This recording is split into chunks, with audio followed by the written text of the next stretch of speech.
আপনি সীতার জন্য আর তুমি চিন্তা করো না দাদা, তুমি অসুস্থ, ডাক্তার তোমায় বেশি কথা বলতে নিষেধ করেছে। ওরে বোকা, এখনো কি আর আমি অসুস্থ আছি? এখন পুরোপুরি সুস্থ। আর চিন্তার কথা বলছি বাবা, তোরাই তোমার সামনে বাবা মা মারা যাওয়ার পর সেই ছোট্ট থেকে তোদের কোলে পিঠে মানুষ করেছি। তোদের কথা ভাবতে ভাবতে জীবনের তিনটি কালে আমি পার করে এসেছি।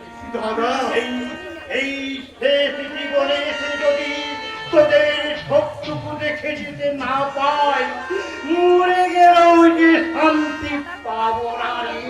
ভাই বোনের প্রতি অশেষ ভালোবাসা আপনাকে এত বেশি দুর্বল করে দেয় দাদা। ভালোবাসা পাই বলেই তো এমন করে ভালোবাসতে সে করে পারি।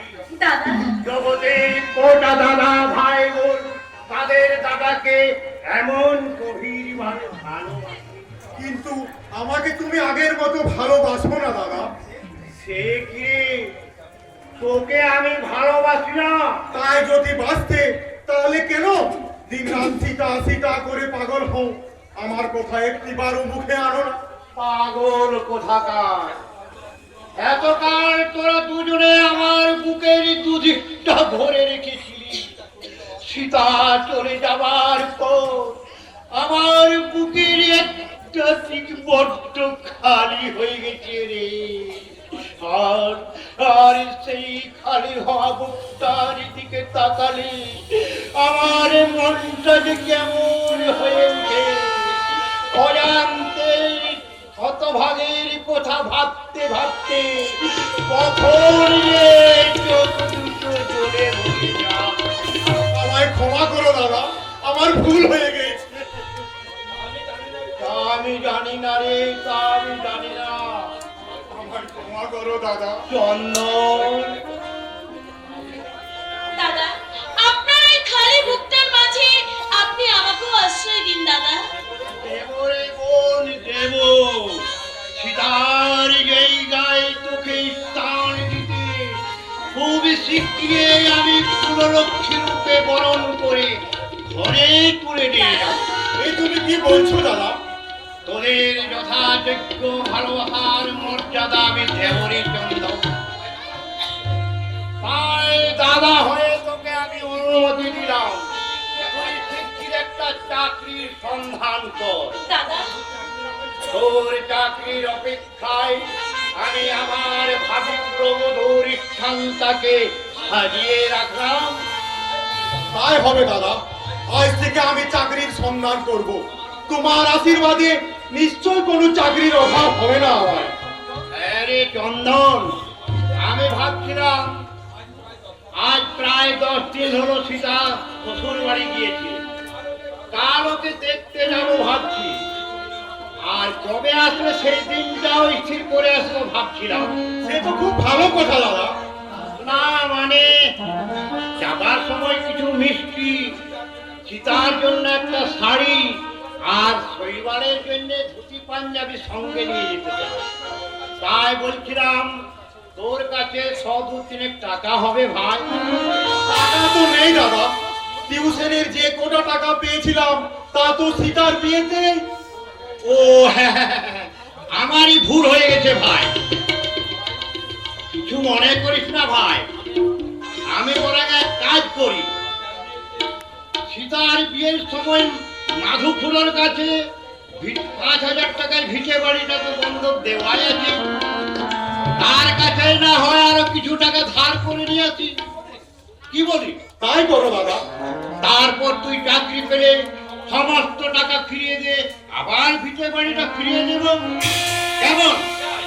যাই একটু ওই মাধবপুরের বাড়ি থেকে ফিরে আসি।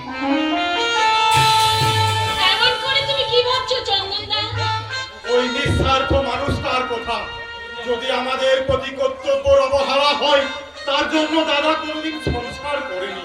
জানো কুন্তলা, সব সময় আমার মনে হয় আমি ওই মহান মানুষটার ভাই হয়ে জন্ম নিতে পেরেছি, বলে আজ আমি ধন্য। সেই স্নেহের ঋণ শোধ করতে এবার তুমি প্রস্তুত হও চন্দনদা। আমি তোমার পাশে রইলাম। তুমি তো আমার পথপ্রদর্শিনী, তুমি তো আমার কর্মজীবনের একমাত্র প্রেরণা।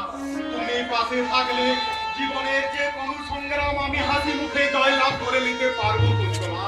শুধু এই জীবনে নয় চন্দনদা, আমি যুগ ধরে আমি শুধু তোমার পাশে রইলাম। কুন্তলা, এই জনমে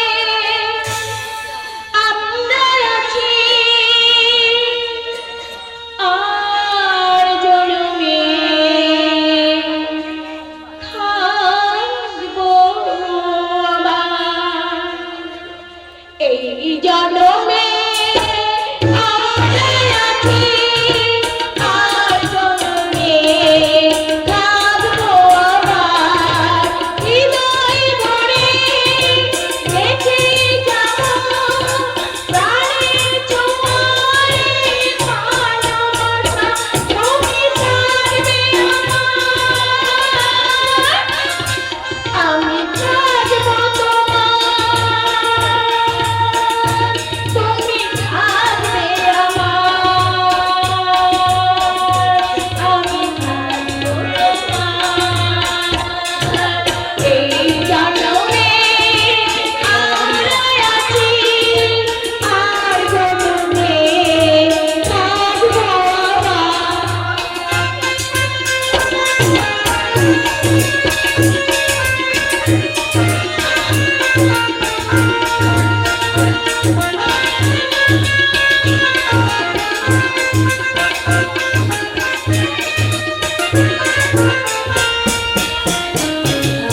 যুগে যুগে ভুবনে থাকবো দুজনে।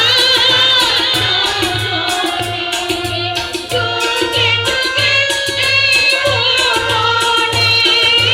থাকবো দুজনে।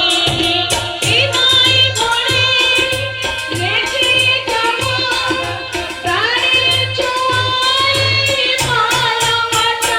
তুমি থাকবে আমার, আমি থাকবো তোমার। তুমি থাকবে আমার, আমি থাকবো তোমার। এই জনমে আমরা আছি, আর জনমে থাকবো আবার। এই জনমে আমরা আছি, আর জনমে থাকবো